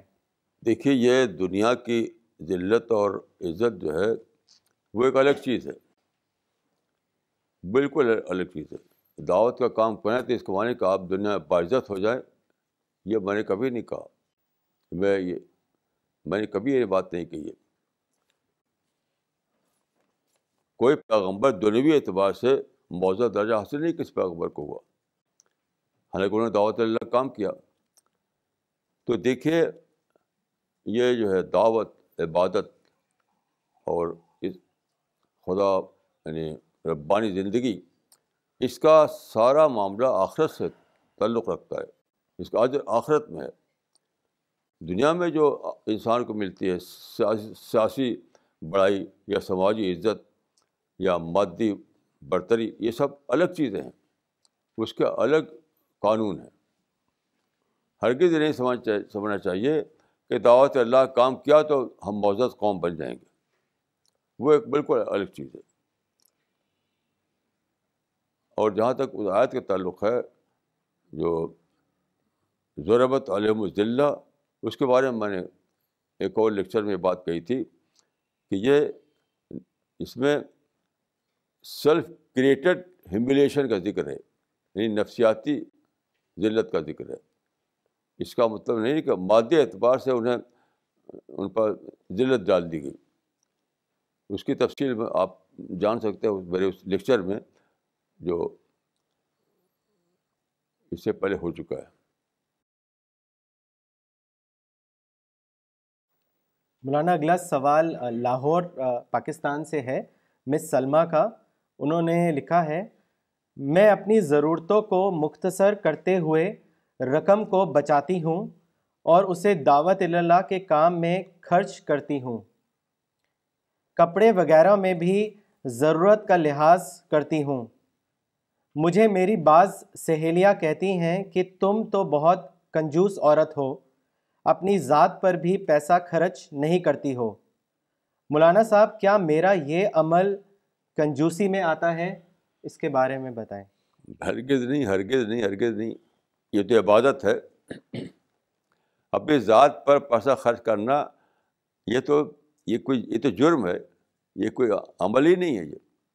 پیسہ خرچ کرنا چاہیے دین پر. ذات کے معاملے میں آخری حد تک آپ اپنے کو سادہ بنائیں, سمپل بنائیں, آخری حد تک سمپل. اور جو آپ کی کمائی ہے اس کو زیادہ زیادہ خرچ کریں دین کے لیے, دعوت کے لیے. یہ تو مسلمان جو ہے بالکل بگڑا ہوا ذہن ہے, یعنی ایک دم ان کا سوچ غلط ہو گئی ہے. اسلام سے کوئی ان کو مطلب نہیں, خالی اپنی شان و شوکت دکھانا ہے ان کو. تو وہ ایسی باتیں بولتے ہیں, ایسی باتیں بولتے ہیں. قرآن میں دیکھیے ہے کہ یہ سلون کا ماذا ينفقون قل اف. اس آیت کا مطلب ہے کہ صرف بقدر ضرورت, یعنی بے نیسیسٹی کے طور پر تم اپنی کمائی کو اپنے لیے خرچ کرو, باقی سارا دین میں خرچ کرو. تو جو مسلمان ایسی بولی بولتے ہیں تو وہ تو مجرمانہ بولی بولتے ہیں. مولانا اگلا سوال آیا ہے کپوارہ کشمیر سے مس حسینہ شفیع ڈار کا. انہوں نے لکھا ہے, میں آپ سے مولانا صاحب یہ پوچھنا چاہتی ہوں کہ گھریلو عورتیں کس طرح دعوت کے کام میں پارٹیسپیٹ کر سکتی ہیں, اس کے بارے میں بتائیں. دیکھیے, دعوت کا جو کام ہے وہ کوئی مصنوعی کام نہیں ہے. روزمرہ کی زندگی میں دعوت چلتی رہتی ہے. اس زمانے میں بہت آسان ہوگا جب کہ ہم پرنٹنگ پریس کے زمانے میں ہیں. کتابیں چھپی ہوئی موجود ہیں, قرآن کا ٹرانسلیشن اور دوسری کتابیں. تو ہر عورت اور مرد رکھے اپنے پاس ان کتابوں کو, اور جہاں بھی کسی ملاقات ہو ان کو دے دے. ابھی ایک خاتون کا ٹیلی فون آیا تھا میرے پاس. ان کا کہ میں ایک ڈاکٹر سے علاج کرتی تھی, وہ غیر مسلم ڈاکٹر, ٹاپ کا تھا وہ. تو میں اس کو قرآن دیکھنے میں ہچک ہوتی تھی کہ وہ پتہ نہیں کیا سمجھے اس کو. تو ایک دن میں نے, یعنی ان کا وہ علاج کرنے کی جاتی تھی اس کا, ایک دن میں نے ہمت کر کے اس کو قرآن پیش کر دیا. تو وہ ڈاکٹر جو بہت ہی بڑا ڈاکٹر تھا وہ کھڑا ہو گیا بالکل کہ یہ قرآن ہے, اور اس کو ایسے کیا, چھک گیا وہ. تو آپ ڈاکٹر کے پاس جاتے ہیں, آپ شاپنگ کے لیے جاتے ہیں, یعنی طرح طرح سے اب فیملی کے لوگ ملتے ہیں آپ سے, جو ملے اس کو کتابیں دیجیے. سب سے آسان کام کتابیں دینا. ہمارے یہاں سے ہر زبان میں کتابیں چھپی ہوئی ہیں, چھوٹی بڑی ہر قسم کی. تو ہر آدمی اپنے پاکٹ میں, اپنے بیگ میں, اپنے پرس میں کتابیں رکھے, اور جہاں کوئی ملے اس کو دیتا رہے. اس زمانے تو بہت آسان ہے دعوتی کام کرنا, کیونکہ ہم پرنٹنگ پریس زمانے میں ہیں. پہلے زمانے میں مشکل ہوتا تھا تو خود ہی خود کرنا پڑتا تھا. اب تو کتابیں رکھی اور دیتے رہیے, سب سے آسان کام ہے. آپ سفر میں ہیں تب بھی دیجیے, کہیں بھی ہیں دیتے رہیے ان کو. مولانا اگلا سوال شری نگر کشمیر سے ہے شفیع احمد ڈار صاحب کا. انہوں نے لکھا ہے, واٹ ڈز اسلام سے about dreams and interpretation of dreams. دیکھیے, یہ حدیث میں آتا ہے کہ نبوت اٹھ گئی لیکن اس کا 40واں درجہ بھی باقی ہے. تو خواب نبوت کا 40واں درجہ ہے. یعنی اللہ تعالیٰ خواب کے ذریعے سے آدمی کو بتاتے ہیں اپنی منشا. لیکن حدیث میں یہ بھی آیا ہے کہ خواب کے تین شکلیں ہیں. حدیث النفس, تخفیف الشیطان, بشریٰ من اللہ. یعنی ایک ہے کہ آپ نے دل کی بات دیکھ لے آدمی, جو دل میں ہے وہ خواب میں آ جائے, وہ حدیث النفس ہے. ایک ہے کہ شیطان کا ڈراوا, شیطان ڈراوے کے طور پر خواب دکھاتا ہے. اور ایک ہے بشریٰ من اللہ, اللہ کی طرف سے بشارت. تو خواب کا جو نیچر ہوتا ہے, خواب کی جو صورت ہوتی ہے, اس پر غور کر کے آپ جان سکتے ہیں کہ تینوں کیٹیگری میں سے کس کیٹیگری میں آتا ہے میرا خواب. یہ وہ حدیث النفس ہے, یا تخفیف شیطان ہے, یا بشریٰ من اللہ ہے. تو خواب, یعنی حدیث میں آتا ہے کہ رسول اللہ صلی اللہ علیہ وسلم فجر کے بعد لوگوں سے پوچھا کرتے تھے کہ تم نے کوئی خواب دیکھا کسی نے, کیا آپ اس کی انٹرپریشن بتاتے تھے. تو خواب بہت اچھی چیز ہے، لیکن خواب تین قسم کے ہوتے ہیں، اور جو پاک باز لوگ ہیں جن کے یعنی پاکیزہ زندگی جن کی ہو تو وہ عام طور پر اچھا ہی خواب دیکھتے ہیں وہ. مولانا ان کا ایک اور سوال ہے، انہوں نے لکھا ہے، مولانا صاحب do you think that Quran should be interpreted on scientific basis, that it should address new age mindset to glorify the existence of God? دیکھیے قرآن جو ہے سائنس کی کتاب نہیں ہے. جو لوگ ایسا کہتے ہیں وہ بھی غلط کہتے ہیں، غلط. قرآن جو ہے سائنس کی کتاب نہیں ہے، قرآن تو ہدایت کی کتاب ہے.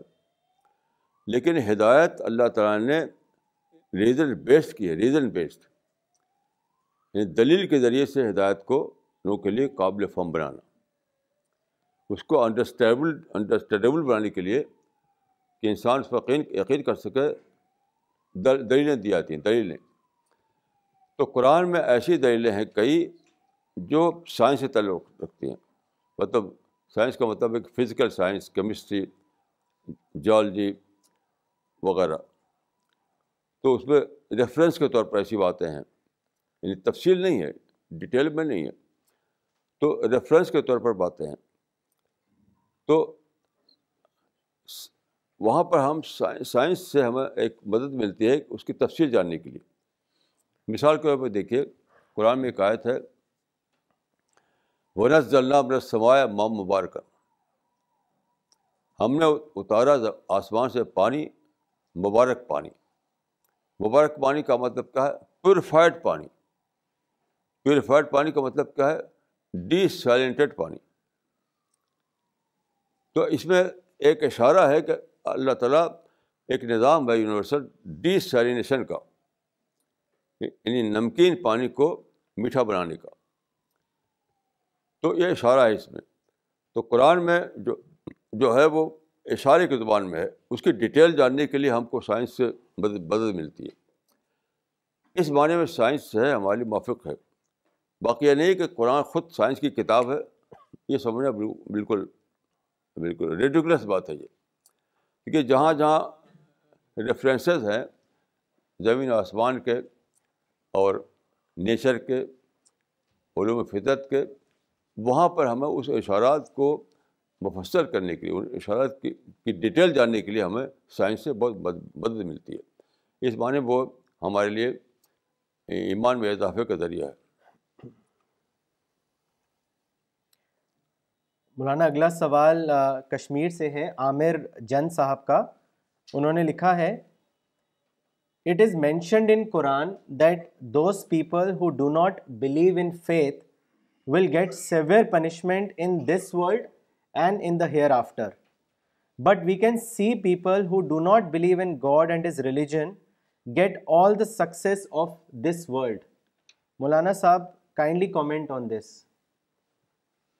دیکھیے بلیف کی بات نہیں ہے، یہ پرسنالٹی ڈیولپمنٹ کی بات ہے. مسلمان سمجھتے ہیں کہ جو کلمہ پڑھا ہے وہ جنت جائے گا. یہ بالکل غلط ہے. کلمہ گو کے لیے جنت ہے، یہ نظریہ بالکل غلط ہے. یہ دنیا میں ہم میں ہر شخص اس لیے آیا ہے کہ اپنی پرسنالٹی ڈیولپمنٹ کے لیے.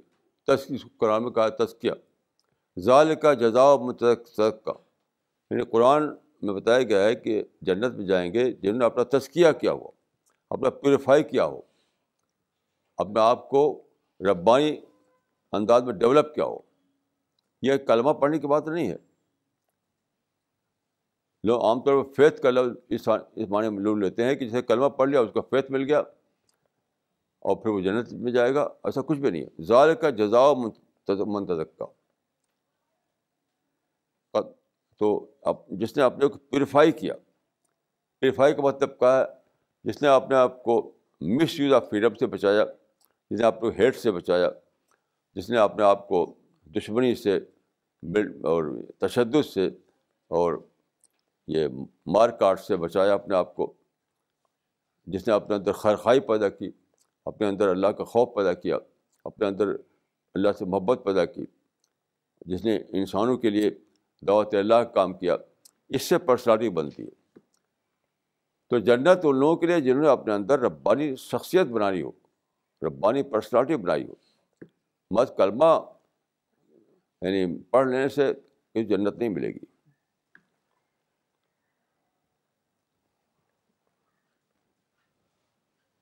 مولانا اگلا سوال دلی سے ہے ڈاکٹر طاہا مصطفیٰ صاحب کا. انہوں نے لکھا ہے how should we greet non Muslims? Should we say السلام علیکم اور secular greetings like good morning اور good afternoon especially at the place where we work? Kindly advise. دیکھیے جیسا موقع ہو آپ ویسا کیجیے, لیکن السلام علیکم غیر مسلم کہنا بالکل صحیح ہے اور بالکل ٹھیک ہے, اس میں کوئی حرج کی بات نہیں ہے. آپ السلام کو ماحول جیسا ہے, اگر وہاں پر ماحول ہے السلام علیکم کہنے کا تو وہ کہیے, نہیں تو آپ گڈ مارننگ کا موقع ہو گڈ مارننگ کہیے. یعنی السلام علیکم کہنے میں ہرگز کوئی حرج نہیں ہے, بالکل حرج نہیں ہے, اس میں آپ کہہ سکتے ہیں.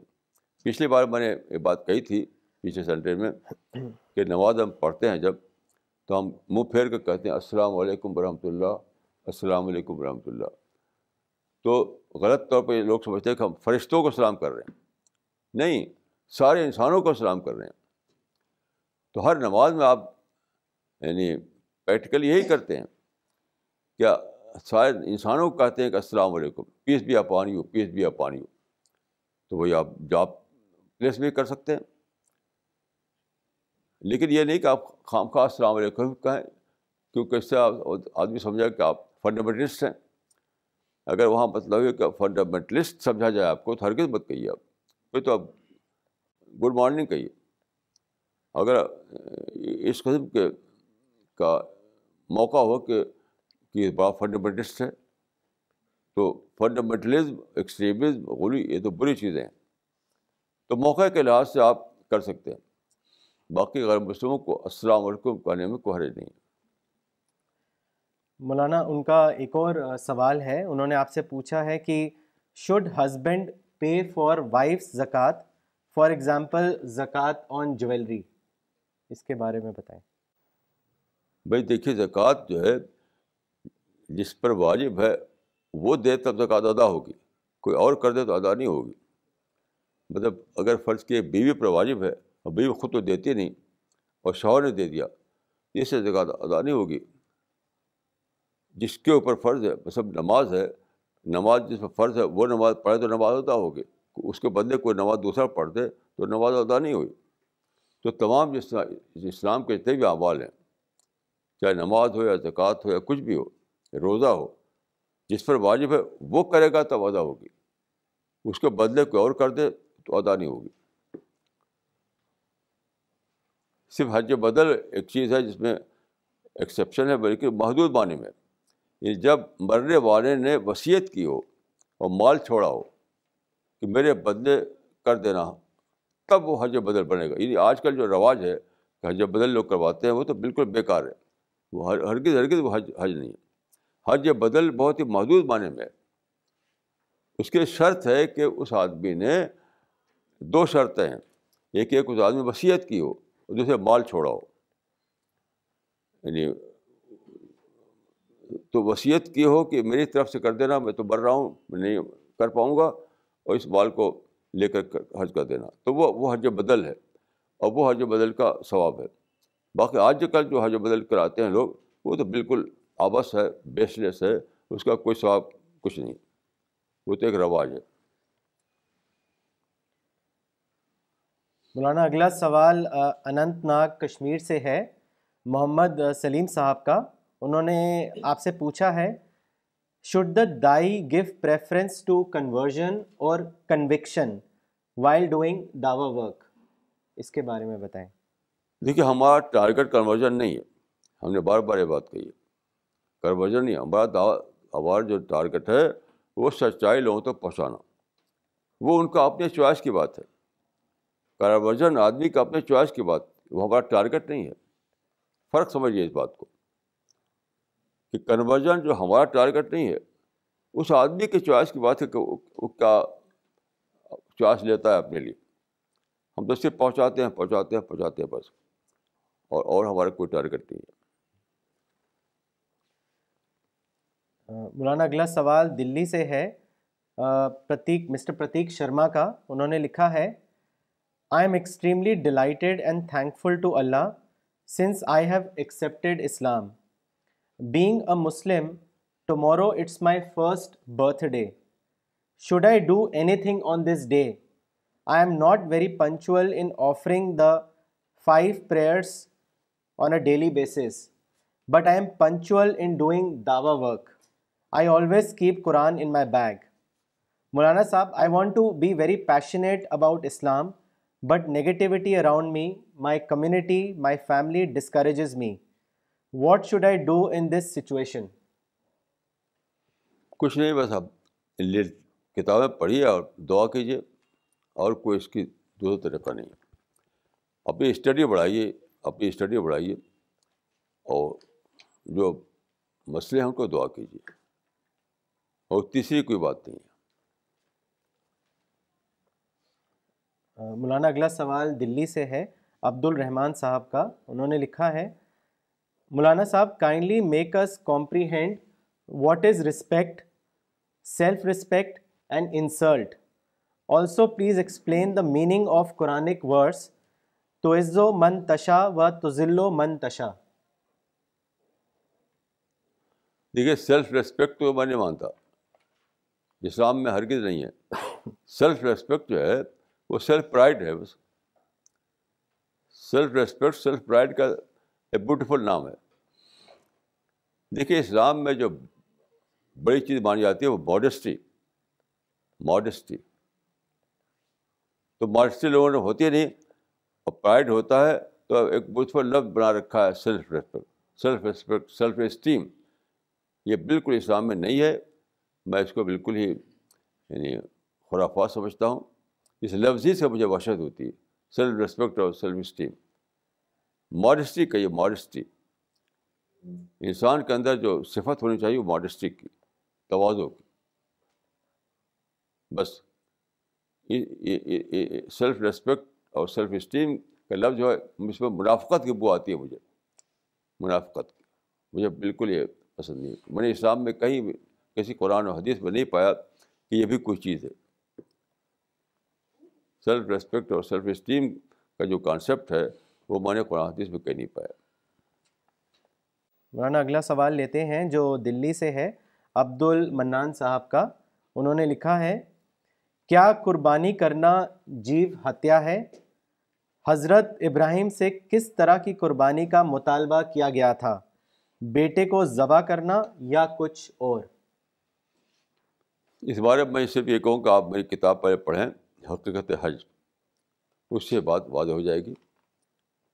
حقیقت حج میں ساری باتیں موجود ہیں. رسالہ منتھلی دسمبر 2009 اسی سوال پر ہے پورا. وہ آپ چاہے پرنٹڈ فارم میں پڑھیں یا انٹرنیٹ پر بھی ہے اور ڈاؤن لوڈ کر پڑھ لیں، اس میں ساری تفصیل اسی پر ہے. مولانا اگلا سوال دلی سے ہے شاہ عمران حسن صاحب کا. انہوں نے لکھا ہے کہ قرآن کے چیپٹر 18 ورس نمبر 54 میں آیا ہے کہ انسان جھگڑالو ہے. اس کا کیا مطلب ہے اور اس کو کیسے ایکسپلین کیا جائے؟ جھگڑوں کا مطلب بہت سمپل ہے. بات کو مانتا نہیں، خام خواہ حجت کرتا ہے. اور بیسک بات ہے اپنی غلطی کو نہ ماننا.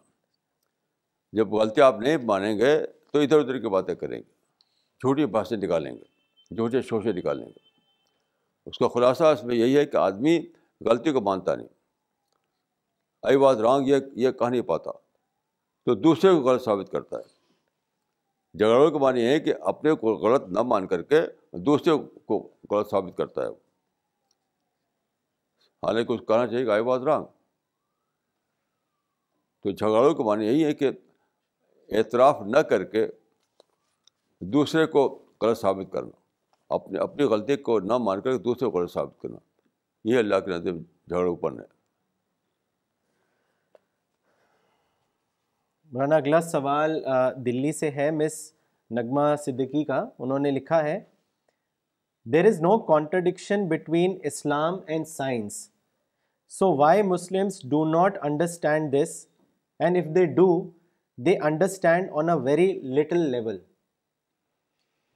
اصل میں دیکھیے ہوا یہ کہ جب سائنس کا زمانہ آیا تو اس وقت ایک اور چیز آئی, وہ ہے کولونیلزم, ویسٹرن کولونیلزم.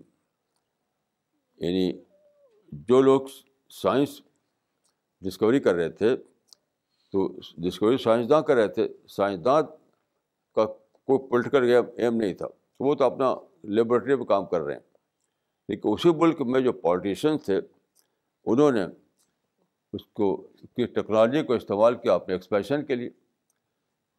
اس سے وہ چیز آئی, اس کو ہم کہتے ہیں نوآبادیاتی نظام یا کولونیلزم. تو لوگ دونوں کو الگ کر کے سوچ نہیں پاتے, کیونکہ دونوں آ رہا ویسٹ سے. ویسٹ ہی سے آیا کولونیلزم بھی اور ویسٹ ہی سے آیا ماڈرن سائنس بھی, الگ نہیں کر پاتے. اسی کی وجہ سے کنفیوژن کی بنا پر ایسا ہوتا ہے. اگر الگ کر کے سوچیں کہ وہ الگ چیز ہے, وہ الگ چیز ہے, تو الگ کر کے نہیں سوچ پاتے. اس کی ایک مثال میں نے دی تھی رسالے میں, اگر آپ نے پڑھا ہو, کہ دور اول میں حضرت عمر فاروق کے زمانے میں جب مسلمان داخل ہوئے ایران میں, تو وہ جو تھے ایرانی حکمراں,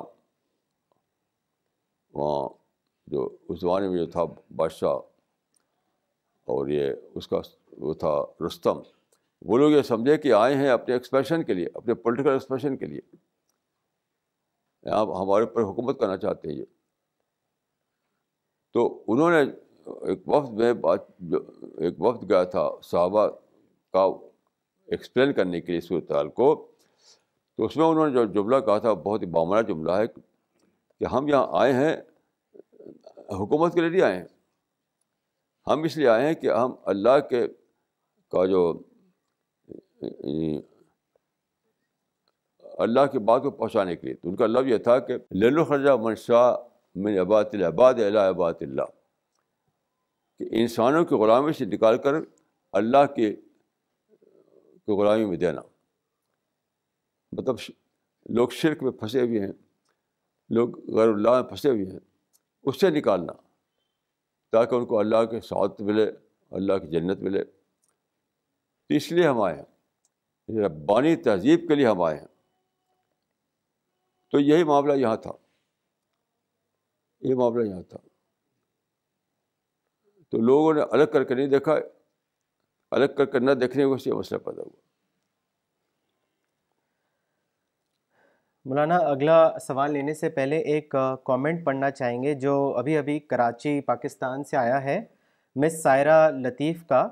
انہوں نے لکھا ہے, میں جب سے الرسالہ سے وابستہ ہوئیں تو میری منفی سوچ مثبت میں بدل گئی. اب میرا یہ حال ہے کہ میرے دل میں کسی انسان کے لیے ذرہ برابر بھی نفرت نہیں, یہاں تک کہ میں ہندوؤں اور یہودیوں سے بھی نفرت کو حرام سمجھتی ہوں. نیز برطانیہ اور امریکہ والوں سے بھی نفرت کی بجائے میرے دل میں ان کے لیے محبت ہے, کیونکہ ان کی کوششوں سے آج ہمیں دعوت اللہ کے کام میں سہولیت اور آسانی پیدا ہو گئی ہے. مولانا صاحب, یہ سوچ مجھے الرسالہ مشن سے ملی, اور دنیا میں میرے علم کی حد تک ایسی مثبت سوچ والی ٹیم پوری دنیا میں موجود نہیں ہے. اس پر ہمیں اللہ تعالیٰ کا بہت بہت شکریہ ادا کرنا چاہیے. جزاکم اللہ. مولانا اگلا سوال روڑکی سے ہے, ساجد انور صاحب کا.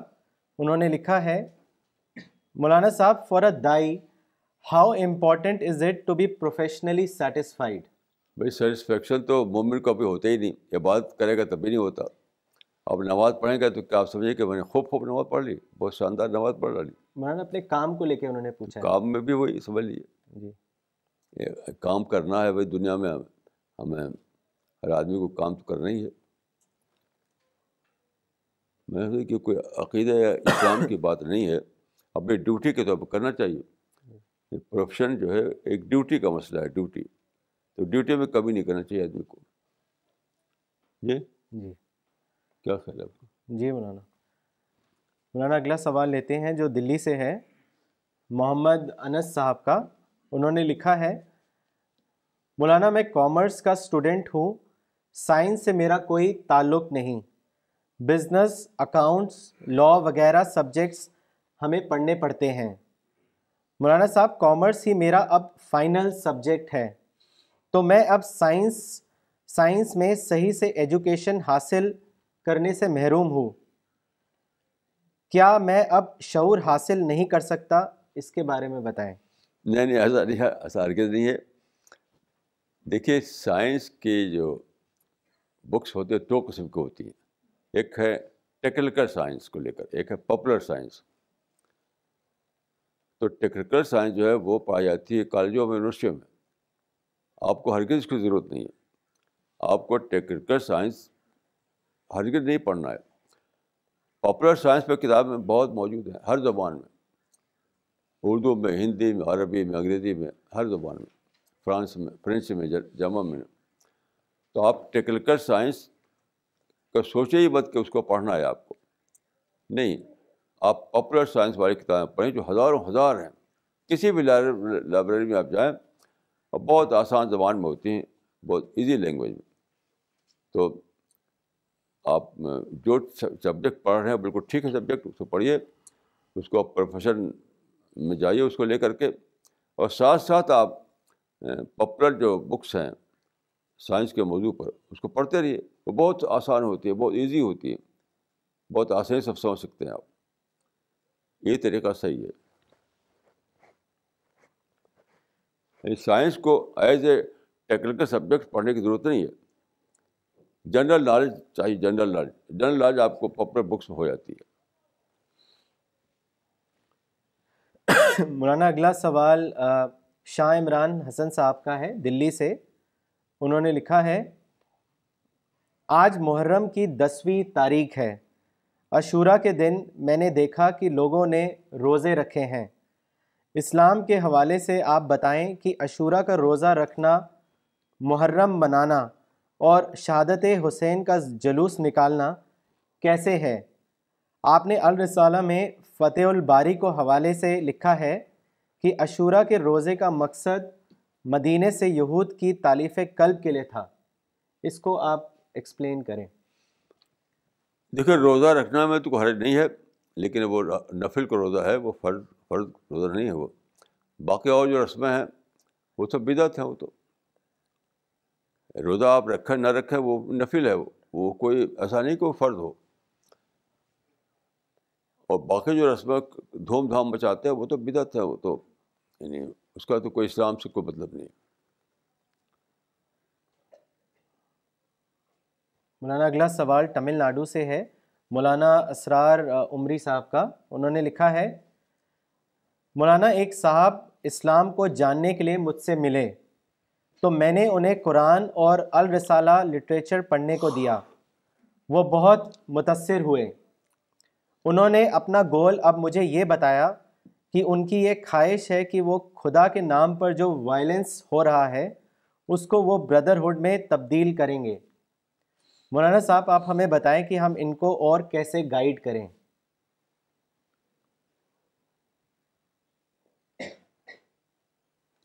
اب کتابیں دیجیے، جیسے پرافٹ آف پیس مسلن ہے وہ دیجیے ان کو، اور قرآن کی کمنٹری دیجیے. یہ سب کتابیں ہیں، بہت ساری کتابیں ہیں جو ان کے لحاظ سے ہوں. اب یہ ہم نہیں بتا سکتے آپ کو، یہ آپ ہی سمجھ سکتے ہیں. آپ ان کو جانتے ہیں تو آپ ان کو ریڈ کیجیے اور ان کے اعتبار سے کتابیں دیجیے. ہم یہاں بیٹھ کر نہیں بتا سکتے کہ آپ کو کون سی کتابیں دینا چاہیے. کتابیں تو سینکڑوں ہیں، اس میں سے منتخب کر کے دیتے رہیے. مولانا اگلا سوال غازی پور سے ہے، غلام صابر خان صاحب کا. انہوں نے لکھا ہے، این ڈی ٹی وی کے چینل پر میں نے ایک نیوز میں ایک انٹرویو دیکھا، اس میں آپ کا بھی بیان تھا. آپ نے ڈاکٹر ذاکر نائک کے بارے میں فرمایا کہ وہ باقاعدہ اسلامک اسکالر نہیں ہیں، ان کو اسلامک ایشوز پر نہیں بولنا چاہیے. میرا سوال یہ ہے کہ کیا دعویٰ ورک کرنے کے لیے عالم یا اسکالر ہونا ضروری ہے؟ یقیناً ضروری ہے، کیوں نہیں ضروری ہے؟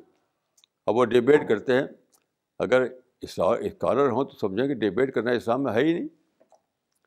اسلام دیکھیے، دعوت اور ڈیبیٹ میں فرق ہے. ڈیبیٹ کا مقصد ہوتا ہے دوسرے کو نیچا دکھانا، اپنی سپریئرٹی کو اسٹیبلش کرنا. یہ اسلام ہے ہی نہیں. اسلام جو ہے وہ دوسرے کی خرخائی کے لیے ہوتا ہے. ان کو لکم ناصح. اگر ایک شخص جو اسلام کا صحیح پورا عالم ہو، وہ جانے کہ دعوت اللہ کام جو خرخائی کی طرف ہوتا ہے، اپنی بڑائی اسٹیبلش کرنے کے لیے نہیں ہوتا ہے. یہ تو ڈیبیٹ ہے. ڈیبیٹ اسلام میں ہے ہی نہیں. وہ ڈیبیٹ کرتے ہیں. یہ سادہ سی بات ہے کہ debate, difference between debate and دعویٰ. میں ڈیبیٹ کو اسلام نہیں سمجھتا. یہ تو لوگ قومی جذبات جیتے ہیں، تالیاں بجاتے ہیں، ان کی اپنی بڑائی اسٹیبلش ہو، تالیاں بجاتے ہیں. جس جلسے میں تالیاں بجتی ہوں سمجھ لیے کہ وہ اسلامی جلسہ نہیں ہے. جہاں بھی تالیاں بجتی ہوں. کیوں؟ اس لیے کہ رسول اللہ صلی اللہ علیہ وسلم صحابہ کرام کے درمیان بولتے تھے تو مجھے ایک بھی واقعہ بتائیے کہ صحابہ تالیاں بجاتے تھے.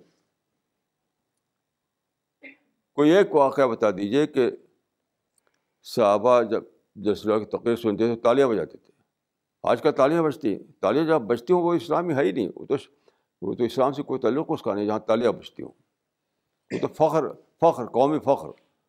تالیاں بجاتے ہیں لوگ قومی فخر کے لیے. قومی فخر اسلام میں ہے ہی نہیں. مولانا اگلا سوال دلی سے ہے. ایک اسٹوڈنٹ نے لکھا ہے جن کا نام بلال خان ہے. انہوں نے آپ سے پوچھا ہے، مولانا صاحب what is the difference between دوزخ اینڈ جنت؟ آپ قرآن پڑھ لیجیے، ہم سے کیوں پوچھتے ہیں؟ قرآن میں ساری تفصیل موجود ہے اس کی. آپ قرآن پڑھ لیجیے. ایک بار قرآن اے سے زیڈ تک اسی لیے پڑھی تو آپ کو اس میں پوری ڈیٹیل مل جائے گی. مولانا اگلا سوال رائے پور سے ہے.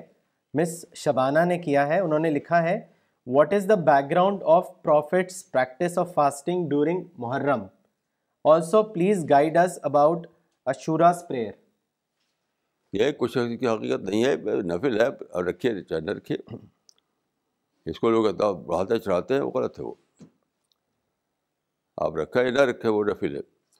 باقی اور جو رسمیں ہیں وہ بلا شبہ یعنی وہ سب بدعت ہیں.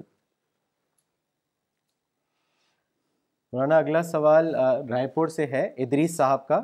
انہوں نے لکھا ہے، if religion is the ultimate truth and science is a journey which started from ignorance and gradually approaching towards the discovery of the ultimate truth, then during the journey at various points science has an intermediate knowledge which sometimes is a mismatch with ultimate knowledge.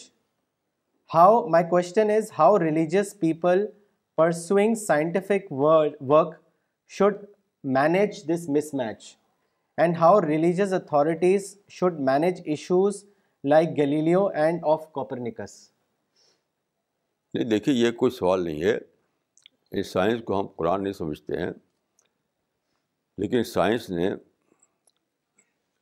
یعنی nature پر research کیا. تو nature جو ہے وہ آپ جانتے ہیں کہ آلٹریبل نہیں ہے. نیچر تو وہی ہے جو ہے. تو جب سائنس وہاں پہنچ جائے گی جو نیچر کا واقعتاً جو لا ہے، تو وہ بدلنے والا نہیں ہے.